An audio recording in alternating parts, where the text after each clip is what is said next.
और as per CBSE के syllabus में जीएसटी जो है वो आपको डिटेल में नहीं है, बट उसकी बेसिक एंट्री ज़रूर हमारे कोर्स में है। चलिए समझे goods and service tax. Goods and service tax क्या होता है गाइस? हमें पता है हमारे इंडिया में दो तरीके के टैक्स होते हैं, एक होता है डायरेक्ट टैक्स, एक होता है इनडायरेक्ट टैक्स। डायरेक्ट टैक्स वो टैक्स होता है जिसके ऊपर चार्ज होता है वो डायरेक्टली गवर्नमेंट को पे करता है। Like for example income tax. Income tax कौन सा टैक्स है? Direct tax. क्यों? मेरी इनकम है, मेरे ऊपर चार्ज हो रहा है, मैं ही गवर्नमेंट को पे कर रहा हूँ, that's why it is known as direct tax. Indirect tax क्या होता है? चार्ज किसी और के ऊपर होता है, पे गवर्नमेंट को कोई और करता है। लाइक फॉर एग्जांपल जब भी हम कोई आइटम परचेज, प्रोडक्ट परचेज करते हैं तो उसके ऊपर टैक्स लगता है, जीएसटी, या पहले लगता था सेल्स टैक्स। ठीक। सो चार्ज किसके ऊपर हो रहा है? कस्टमर के ऊपर, पर पे मैं गवर्नमेंट को नहीं कर रहा हूँ, मैं ट्रेडर को पे करता हूँ, ट्रेडर गवर्नमेंट को पे करता है। फॉर एग्जांपल अगर मैं एक ट्रेडर हूँ और विवान मेरे पास आया कुछ सामान खरीदने, तो मैं विवान को वो सेल करूंगा और उसके ऊपर जीएसटी चार्ज करूंगा। तो चार्ज किसके ऊपर हुआ? विवान के ऊपर। और विवान गवर्नमेंट को पे नहीं कर रहा है, विवान मुझे पे कर रहा है और मैं गवर्नमेंट को पे करूंगा। So that's why it is known as indirect tax. So GST क्या होता है? GST is a type of indirect tax. अब ये जीएसटी का हिस्ट्री क्या है, बैकग्राउंड क्या है, कैसे एग्जिस्टेंस में आया, ये अभी हम बात नहीं करेंगे, हम बाद में बात करेंगे। कहते हैं कि जीएसटी किस तरीके से हमें चार्ज करना है और किस तरीके से इसकी रिकॉर्डिंग करना है, लेकिन उसके पहले हमें दो तीन चीजें जानना जरूरी है। टैक्स जो होता है ना वो गवर्नमेंट कलेक्ट करती है, और हमें पता है हमारे इंडिया में दो तरीके की गवर्नमेंट है, एक है सेंट्रल गवर्नमेंट और दूसरा है स्टेट गवर्नमेंट। तो हमारा जो इनडायरेक्ट टैक्स होता है, जैसे कि जीएसटी एक इनडायरेक्ट टैक्स है, इनडायरेक्ट टैक्स जो है वो स्टेट गवर्नमेंट कलेक्ट करता है और फिर वो सेंट्रल गवर्नमेंट को पे कर देता है। ये जो टैक्स होता है वो स्टेट गवर्नमेंट की इनकम होती है। किसकी इनकम होती है? स्टेट गवर्नमेंट की। Means indirect tax is collected by the state government. लेकिन जब जीएसटी आया था तो जीएसटी क्या है? एक अपर लेवल टैक्स है। अपर लेवल टैक्स मतलब क्या है? सारे इंडिया में सारे टैक्सेस को हटाकर एक टैक्स लाया गया, जीएसटी। सो क्योंकि सारे टैक्स हट गए और एक ही टैक्स लग रहा है, तो बोला गया कि इसको जो कलेक्ट करेगा वो भी एक ही अथॉरिटी होनी चाहिए। मतलब हमारे इंडिया में 29 स्टेट्स हैं, तो हर कोई अलग अलग कलेक्ट नहीं करे, एक ही जना कलेक्ट करे। तो क्या बात आई कि क्योंकि टैक्स सिंगल है तो सिंगल गवर्नमेंट को ही टैक्स कलेक्ट करना चाहिए। तो बोला गया that GST will be collected by the central government. चाहे किसी भी स्टेट में हो, कौन कलेक्ट करेगा? Central government. ये बात हुई थी पहले, लेकिन यहाँ पर स्टेट गवर्नमेंट जो है ना वो रोने लगे। स्टेट गवर्नमेंट क्यों रोने लगे? बोले भैया आप तो हमारी इनकम ही खा रहे हो। स्टेट गवर्नमेंट पहले कलेक्ट करता था टैक्स, फिर उसमें से अपने खर्चे करता था, फिर बचा हुआ टैक्स सेंट्रल गवर्नमेंट को दे देता था। अभी क्या होगा? टैक्स कौन कलेक्ट करेगा? सेंट्रल गवर्नमेंट कलेक्ट करेगा। अब अगर स्टेट गवर्नमेंट को अपने खर्चे के लिए पैसा चाहिए तो उनको सेंट्रल गवर्नमेंट के आगे हाथ फैलाने पड़ेंगे कि हमें हमारे हिस्से का टैक्स दे दो। तो स्टेट गवर्नमेंट जो है, डिफरेंट डिफरेंट स्टेट गवर्नमेंट से जो वो लड़ाई करने लगे। सो ये बहुत बड़ा कॉन्फ्लिक्ट हुआ था, तो जीएसटी को थोड़ा सा इंडिया में मॉडिफाई करा गया। ठीक। किस तरीके से मॉडिफाई करा गया? बोला कि ओके मिल बांट के टैक्स को कलेक्ट करेंगे। सो यहां पर आया टाइप्स ऑफ ट्रांजैक्शन। आपका जो जीएसटी कलेक्ट होगा वो डिपेंड करता है कौन सा ट्रांजैक्शन आप करते हो। तो दो तरीके के ट्रांजैक्शन होते हैं, एक होता है इंट्रा स्टेट, एक है इंटर स्टेट। इंट्रा स्टेट का मतलब क्या होता है? With in same state. और इंटर स्टेट का मतलब क्या होता है? One state with other state. मतलब क्या? मतलब ये कि भोपाल का ट्रेडर इंदौर के ट्रेडर से अगर ट्रांजैक्शन कर रहा है तो इंट्रा स्टेट ट्रांजैक्शन होगा, क्योंकि दोनों ही एमपी में फॉल होते हैं, बोथ फॉल इन एमपी। लेकिन अगर भोपाल का ट्रेडर सूरत के साथ डील कर रहा है, ट्रांजैक्शन कर रहा है, तो ये इंटर स्टेट होगा, because both are different state. अभी तक मैंने बोला वो समझ में आया? तो मैंने आपको क्या बोला, जीएसटी के ऊपर लड़ाई हो रही थी कि कलेक्ट कौन करेगा, इसलिए उन्होंने क्या करा, ट्रांजैक्शन को दो पार्ट में बांट दिया, types of transaction, inter state transaction और इंट्रा स्टेट। इंटर मतलब सेम स्टेट, इंट्रा मतलब सेम स्टेट, और इंटर मतलब अदर स्टेट। ठीक है, ठीक है ना? अब क्या बोला, अगर इंटर स्टेट ट्रांजैक्शन है, अगर इंटर स्टेट ट्रांजैक्शन है मतलब एक स्टेट से दूसरे स्टेट में अगर आप ट्रांजैक्शन कर रहे हो, Bhopal to Jaipur, Bhopal to Surat, Bhopal to Kashmir, Bhopal Kashmir की बात अभी नहीं करते, भोपाल टू महाराष्ट्र, और इस तरीके से अगर आप ट्रांजैक्शन कर रहे हो तो इंटर स्टेट है। तो जब एक स्टेट दूसरे स्टेट के ट्रांजैक्शन करेगा तो ये वाला जो टैक्स होगा, इस ट्रांजैक्शन पर जो टैक्स होगा वो सेंट्रल गवर्नमेंट कलेक्ट करेगी, क्योंकि ये आपके स्टेट का अंदरूनी ट्रांजैक्शन नहीं है, आपके स्टेट के अंदर की बात नहीं है, आप एक स्टेट की बाउंड्री से उठकर दूसरे स्टेट में ट्रांजैक्शन कर रहे हो। सो कौन कलेक्ट करेगा? सेंट्रल गवर्नमेंट करेगी। तो एक ही टैक्स लगेगा और उसका नाम दिया गया आईजीएसटी। आईजीएसटी का मतलब क्या होता है? Integrated goods and service tax. IGST मतलब एक ही टैक्स लगेगा। लेकिन अगर इंट्रा स्टेट ट्रांजैक्शन करोगे, मतलब सेम स्टेट में ट्रांजैक्शन करोगे, तो ट्रांजैक्शन का जो जीएसटी का जो परसेंटेज होगा, जीएसटी का जो परसेंटेज होगा वो तो सेम ही होगा, लेकिन उस जीएसटी के परसेंटेज को दो पार्ट में आपको डिवाइड कर देना है, और उसका एक हिस्सा स्टेट गवर्नमेंट रखेगी, एक हिस्सा सेंट्रल गवर्नमेंट रखेगी। मतलब सेंट्रल गवर्नमेंट ने क्या बोला, अगर आप दो डिफरेंट स्टेट में ट्रांजैक्शन कर रहे हो तो हम कलेक्ट करेंगे टैक्स, हम मतलब सेंट्रल गवर्नमेंट करेगी और एक ही टैक्स लगाएगी, नोन एज आईजीएसटी। लेकिन अगर आप सेम स्टेट में ट्रांजैक्शन कर रहे हो तो ये आपके स्टेट का अंदरूनी माहौल है, ठीक है, चलेगा।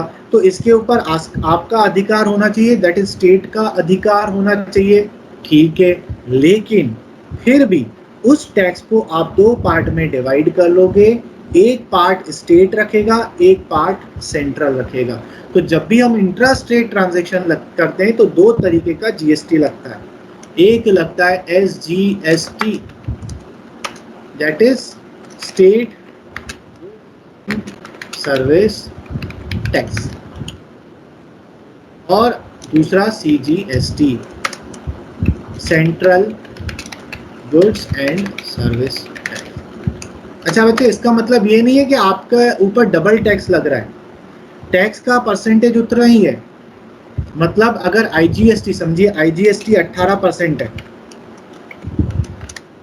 तो आपका जो इसमें ट्रांजैक्शन टैक्स लगेगा वो भी 18% होगा। फर्क क्या हो जाएगा, ये 99% में डिवाइड हो जाएगा। तो 9% स्टेट रखेगी और 9% सेंट्रल रखेगी, और इस तरीके से आप दो टैक्स लगाओगे। ये समझ में आई कहानी आपको? ठीक है, तो कहानी बड़ी सिंपल है कि अगर सेम स्टेट में ट्रांजैक्शन कर रहे हो, इसलिए आप देखना कभी भी आप किसी लोकल वेंडर के पास जाओगे, ठीक है ना, आप किसी भी लोकल शॉप पे जाइए और आप कुछ खरीदोगे तो आपके उस बिल के ऊपर टैक्स लगा होगा, जीएसटी, और ये दोनों लगे होंगे। देखिएगा कभी बिल को, अभी आप कोई भी ट्रांजैक्शन देखें ना और आपको बिल मिले तो आप ऑब्जर्व करिएगा ये दोनों के दोनों ट्रांजैक्शन टैक्स लगे होंगे, क्योंकि वो जो ट्रेडर ट्रेडिंग कर रहा है वो भी आपका भोपाल में ही है और खरीद भी आप भोपाल में ही रहे हो, मतलब परचेसर भी भोपाल का है, तो दो टैक्स लग रहे हैं।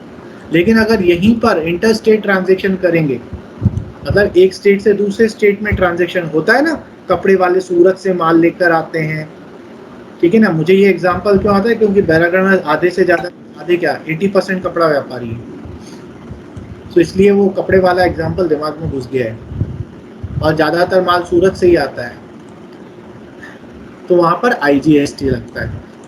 ठीक है, ठीक है, चलिए। अच्छा, अच्छी बात क्या है कि सर हाँ बोलो। सर IGST पूरा सेंट्रल को जाता है। हाँ, IGST पूरा सेंट्रल को जाता है। ठीक है, और ये इसमें जो SGST वाला है वो स्टेट को जाएगा और CGST वाला जो है वो सेंटर को जाएगा।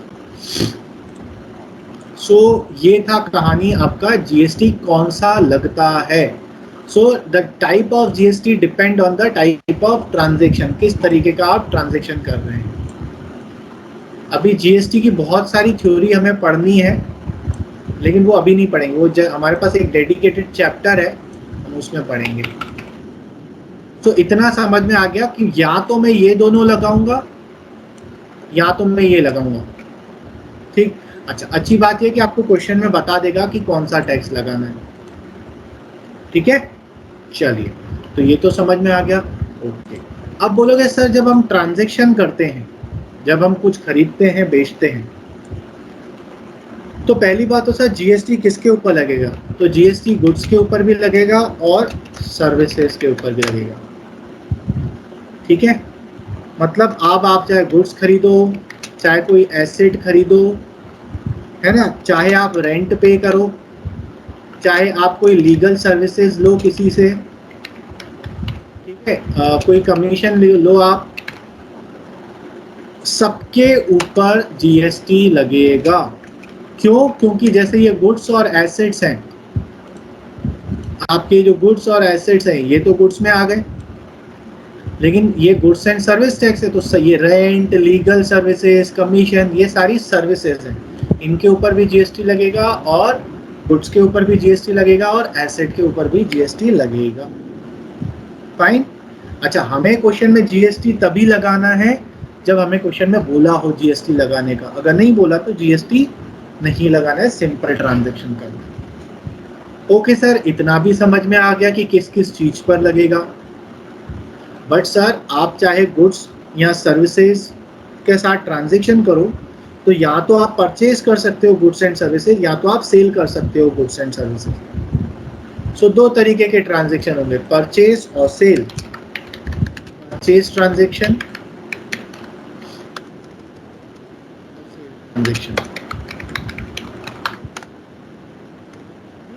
आप याद रखेंगे जब भी आप परचेज करेंगे तो आप कौन सा टैक्स लगाएंगे? आप लगाएंगे इनपुट GST। तो जब भी आप GST वर्ड लिखेंगे उसके साथ आपको इनपुट वर्ड लिखना होगा। देखिए, याद रखना बड़ा इजी है, जब आप परचेज करते हो तो सामान आता है मतलब इनपुट GST, और जब आप सेल करोगे तो आप कौन सा लगाओगे? Output GST। ठीक है, तो परचेज करते वक्त और सेल्स करते वक्त हमें डिफरेंट GST को मेंटेन करना पड़ता है। क्यों? क्योंकि इसका बेनिफिट मिलता है हमें, और वो क्या बेनिफिट मिलता है वो मैं आपको बाद में बताऊंगा। ठीक, सो हमें क्या याद रखना है? परचेज के साथ इनपुट लगेगा, सेल के साथ आउटपुट लगेगा। मतलब क्या? या तो इनपुट IGST लगेगा, या तो फिर आपके दो टैक्स लगेंगे। कौन से? कौन से?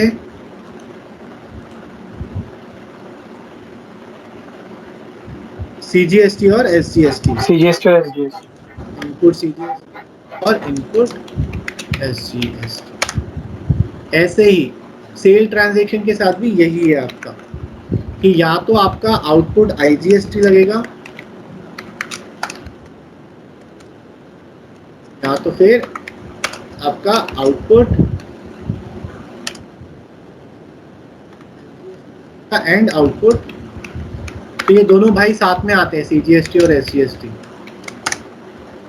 ठीक है, और IGST अकेला बेटा है अपने माँ बाप का। ठीक है, चलिए सर, हमें ये भी समझ में आ गया। अब सर ये बताइए कि ये जो GST है दो तरीके के हैं, इनपुट और आउटपुट, तो सर इनका नेचर क्या होगा? ये रियल होंगे, पर्सनल होंगे, नॉमिनल होंगे? क्या करना है हमको? डेबिट करना है, एक्सपेंस क्या है? ठीक, तो हम समझेंगे पहले इनपुट को। इनपुट जीएसटी और आउटपुट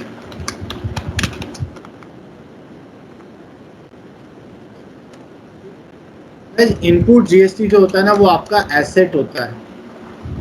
ठीक, काफी टीचर्स होते हैं इसको इजी समझाने के लिए बोलते हैं कि ये एक्सपेंस होता है। क्यों? क्योंकि परचेस एक्सपेंस है, परचेस के ऊपर इनपुट लगता है तो इनपुट भी एक्सपेंस हो जाएगा। नो, इनपुट जीएसटी का नेचर एक्सपेंस नहीं है, इट इज योर एसेट। क्यों एसेट है वो भी मैं बता रहा हूँ। और आउटपुट जीएसटी जो है वो आपका लायबिलिटी है। ठीक है, ऐसा क्यों सर? क्योंकि मैंने आपको एसेट का डेफिनेशन बताया था कि हर वो चीज जो आपको फ्यूचर में बेनिफिट देगी वो आपका एसेट होता है। ठीक, now what is input GST? Input GST का मतलब ये है कि आपने कुछ 100 रुपीज का सामान खरीदा, उसके ऊपर आपका 10 रुपए का जीएसटी लगा। ठीक, तो ये जीएसटी जो है इसका बेनिफिट आपको मिलेगा। कैसे मिलेगा? आप जब इसी आइटम को सेल करोगे, फॉर एग्जाम्पल इस 100 वाले आइटम को आपने 150 रुपीज पे सेल करा, तो आप अपने कस्टमर से 10% के हिसाब से 15% का जीएसटी कलेक्ट करेंगे। तो अब गवर्नमेंट क्या बोलती है कि भाई साहब आपने अपने कस्टमर से 15 रुपए का जीएसटी लिया है। ठीक, अब आप क्या करिए, जब आप गवर्नमेंट को जीएसटी पे करोगे तो गवर्नमेंट बोलेगी सुनो तुमने 15 रुपए का जीएसटी कलेक्ट किया है और यही सामान तुमने 100 रुपए में खरीदा था, तब तुमने 10 रुपए का जीएसटी दिया था, पे कर दिया था। तुम माइनस करो, बाकी जो 5 रुपए बच रहा है ना, ये आप गवर्नमेंट को पे कर दो। तो गवर्नमेंट क्या करती है, हमें इस इनपुट जीएसटी का क्रेडिट बेनिफिट देती है। ये समझ में आया जो मैंने बोला कि हाँ सर। परचेज करते वक्त जो मैं जीएसटी पे कर चुका हूं, दैट इज इनपुट जीएसटी, उसका बेनिफिट गवर्नमेंट आपको देती है। गवर्नमेंट ये नहीं बोलती कि तूने कस्टमर से 15 रुपए कलेक्ट करा तो 15 रुपए ही मुझे दे दे। गवर्नमेंट ये नहीं बोलता। गवर्नमेंट बोलता है कि मुझे पता है ये सामान तूने खरीदा था, खरीदते वक्त तू 10 रुपए का जीएसटी दूसरे ट्रेडर को दे चुका है, तो ये 10 रुपए मैं उस ट्रेडर से कलेक्ट कर लूंगा जिसको तूने दिया है।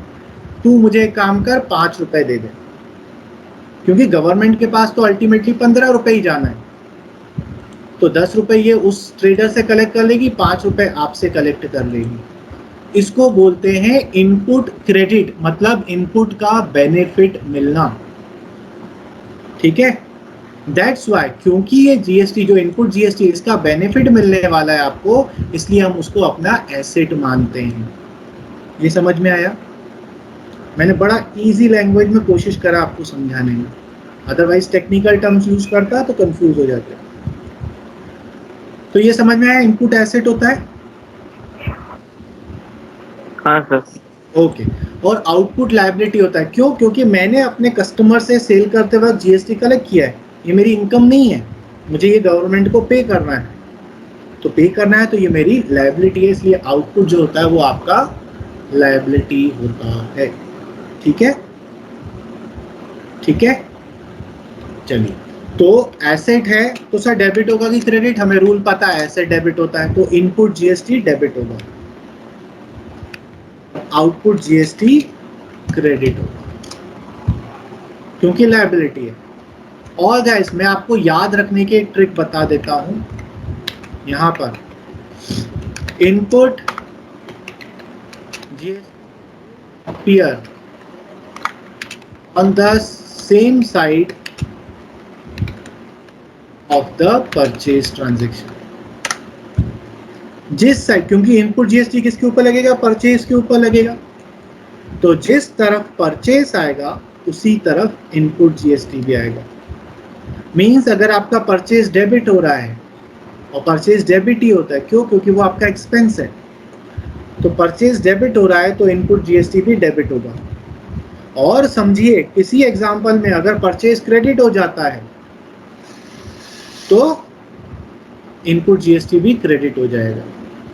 सो आपका इनपुट जीएसटी क्योंकि परचेज के ऊपर लगता है, तो जिस तरफ परचेज होगा उसी तरफ जीएसटी भी होगा। ऐसे ही आपका जो आउटपुट है, output GST will appear side of sale. जिस तरफ सेल आएगा उसी तरफ आपका जीएसटी भी आएगा। ठीक है, आउटपुट जीएसटी भी आएगा। Is it clear? चलिए इसको समराइज करें। समराइज में मैंने आपको क्या बोला? GST is an indirect tax.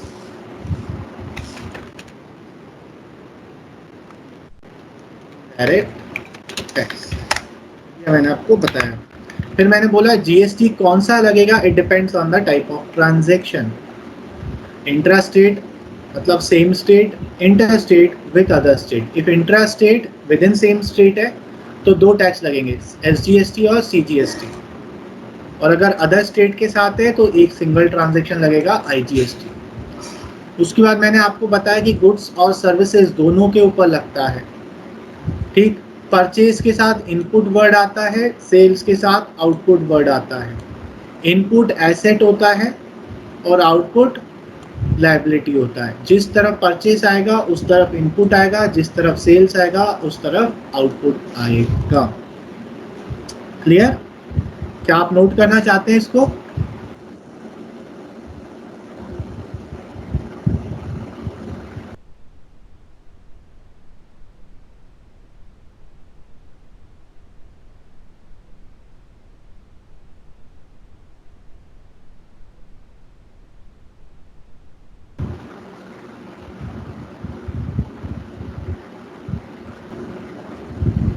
चलिए गाइस, सो आगे बढ़ते हैं।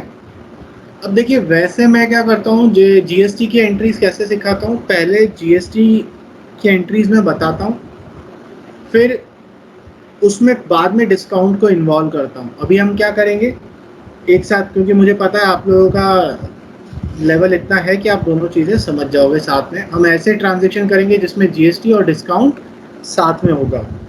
तो याद रखिएगा, सीक्वेंस में आपको बताता हूँ, ऑलवेज हमें यही सीक्वेंस फॉलो करना है। सबसे पहले आपका वैल्यू ऑफ ट्रांजैक्शन होगा, जितने का ट्रांजैक्शन हो रहा है, क्वेश्चन में बताएगा। सबसे पहली फुर्सत में आप इसमें से माइनस कर देंगे क्या? क्या माइनस करेंगे? डिस्काउंट। कौन सा डिस्काउंट? Trade discount. माइनस करेंगे। क्यों? क्योंकि ट्रेड डिस्काउंट तो ऑफर के मतलब वो तो रिड्यूस प्राइस है, इसलिए आपको क्या करना है, सबसे पहली फुर्सत में ट्रेड डिस्काउंट लगा देना है। उसके बाद जो वैल्यू आएगा वो आपका परचेज यहाँ सेल वैल्यू आएगा। ठीक, अब आप कैश डिस्काउंट नहीं माइनस करेंगे, अब क्या करेंगे, आप इसमें प्लस करेंगे किसको? जीएसटी को। अगर आईजीएसटी है तो आईजीएसटी, और सीजीएसटी एसजीएसटी है तो सीजीएसटी एसजीएसटी। ठीक, उसके बाद आपका वैल्यू आ जाएगा परचेज और सेल्स का वैल्यू आफ्टर टैक्स। अब आप देखेंगे कि आप पूरा कैश दे रहे हैं या नहीं दे रहे हैं। अगर पूरा दे रहे हैं तो पूरे के ऊपर कैश डिस्काउंट, और अगर आधा दे रहे हैं तो इसको आधे आधे में स्प्लिट कर कर आधे के ऊपर डिस्काउंट, मतलब उसके बाद कैश डिस्काउंट माइनस होगा। और उसके बाद कैश डिस्काउंट, सबसे पहले टीडी माइनस कर दीजिए, फिर टैक्स को प्लस कर दीजिए, फिर कैश डिस्काउंट माइनस करिए, तो आपका वैल्यू आएगा कितना जो आपको पेमेंट करना है। सो सीक्वेंस हमेशा यही रहेगा, पहले टीडी माइनस, फिर जीएसटी प्लस और फिर कैश डिस्काउंट। मैं आपको एक क्वेश्चन करके बताता हूँ, समझ में आ जाएगा। समझिए, आपको बोला purchase goods costing rupees 40,000 with 10% trade discount,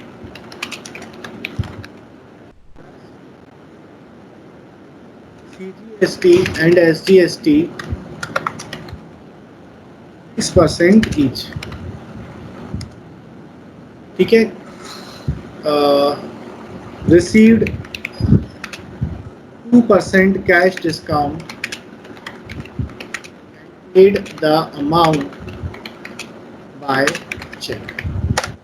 ठीक, सो हम क्या करेंगे, सबसे पहले वर्किंग नोट में अपना वर्किंग कर लेंगे कि भैया वैल्यू कितना था 40,000, इसमें से 10% का ट्रेड डिस्काउंट माइनस कर दीजिए पहली फुर्सत में ही, और इसको भूल जाइए। क्यों भूल जाइए? क्योंकि ट्रेड डिस्काउंट हम रिकॉर्ड नहीं करते हैं। तो आपका वैल्यू है 36,000, ये आपका परचेज प्राइस होगा। आप इसमें अपना जीएसटी प्लस करिए। हमारे पास दो जीएसटी हैं, एक सीजीएसटी है और एक एसजीएसटी है। ये प्लस होंगे, कितना परसेंट है? 6%। तो 36,000 का 6%, और इधर भी सेम अमाउंट आ जाएगा। गाइस ये प्लस होगा, तो अब आपका वैल्यू कैसे आएगा? 36,000 प्लस 2160 प्लस 2160। अब आप सोचिए कि आप कैश दे रहे हो या नहीं दे रहे हो। यस, हम पूरा का पूरा अमाउंट उसे पेमेंट कर रहे हैं, तो हम इसे पूरा का पूरा 2% का डिस्काउंट दे देंगे।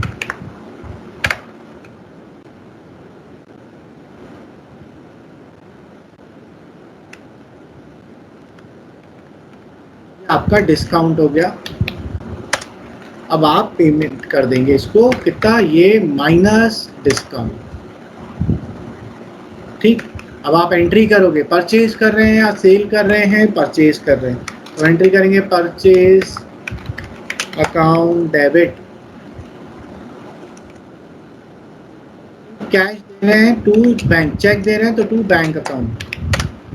ठीक है, अच्छा नहीं ऐसा नहीं, परचेज लिखा और मैंने आपको क्या बताया था, परचेज के साथ इनपुट आता है और जिस तरफ परचेज आता है उसी तरफ टैक्स आएगा। तो input CGST account debit, input SGST account debit,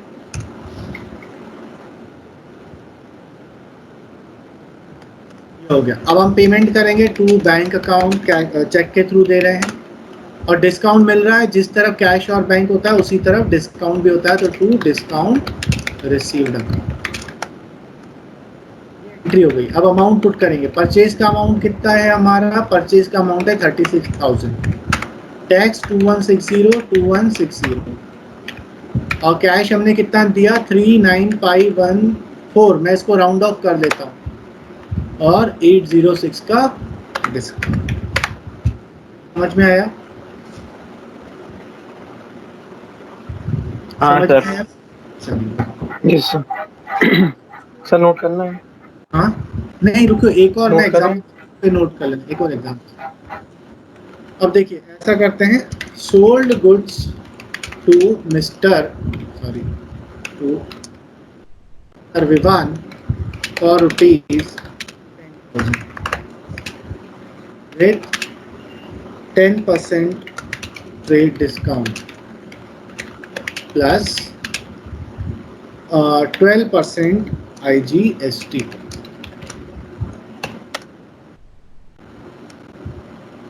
Allowed him 3% cash discount. Vivan paid half the amount through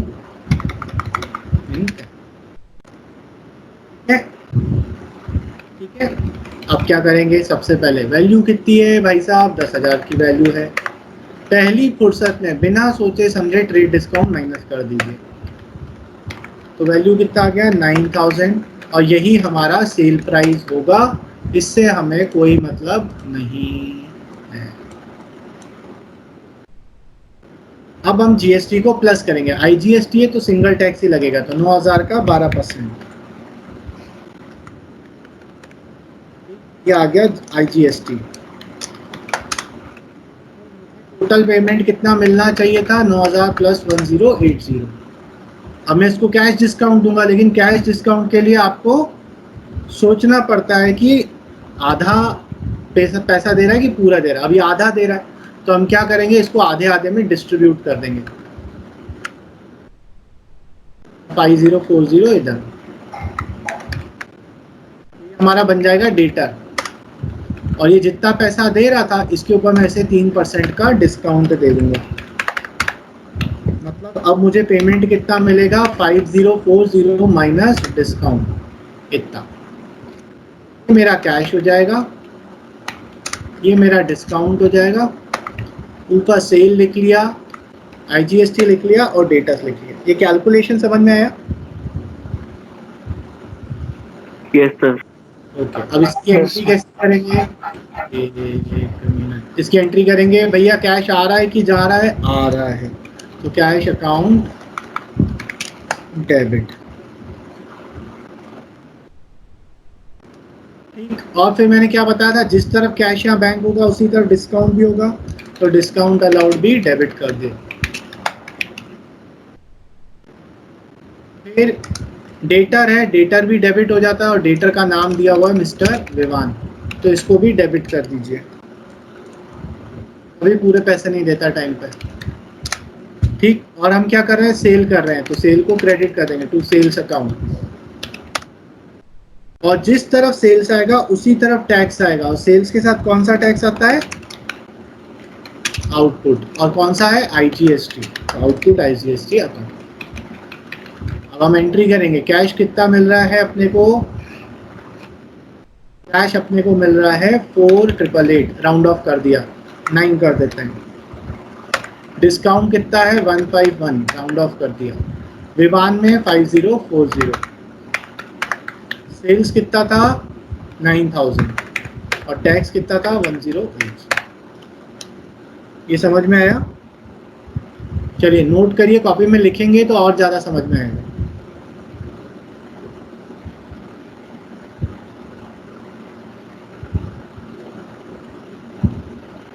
चलिए, तो आज हम ज़्यादा नहीं करें, एक सिंगल ट्रांजैक्शन मैं आपको प्रैक्टिस के लिए दे रहा हूँ, बस आप ये वाला ट्रांजैक्शन करिए।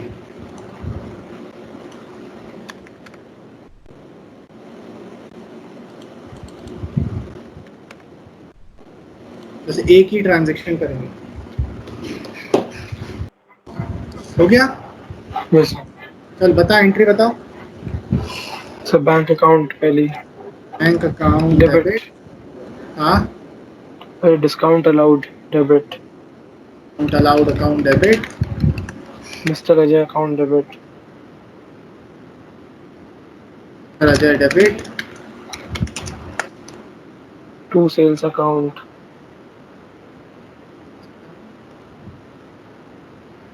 To output CST GST, CGST and to output SGST। SGST। ठीक, अमाउंट बताओ। बैंक में 26,019, ओके चलो, अमाउंट मैं बताता हूँ। इधर आ जाएगा आपका 45,000, ठीक, आएगा 45,000 का हाफ, नहीं इधर में से सेल्स अकाउंट में से GST 9/100, 4050 आ जाएगा आपका 53,100।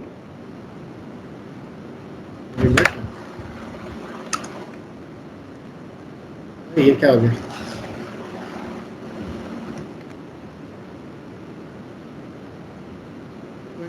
$50 आ रहा है इधर,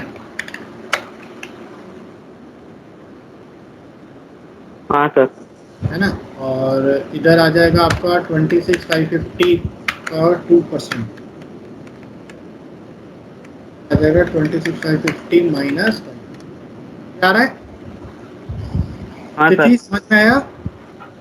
ओके गाइस, चलिए have a nice day, happy Sunday.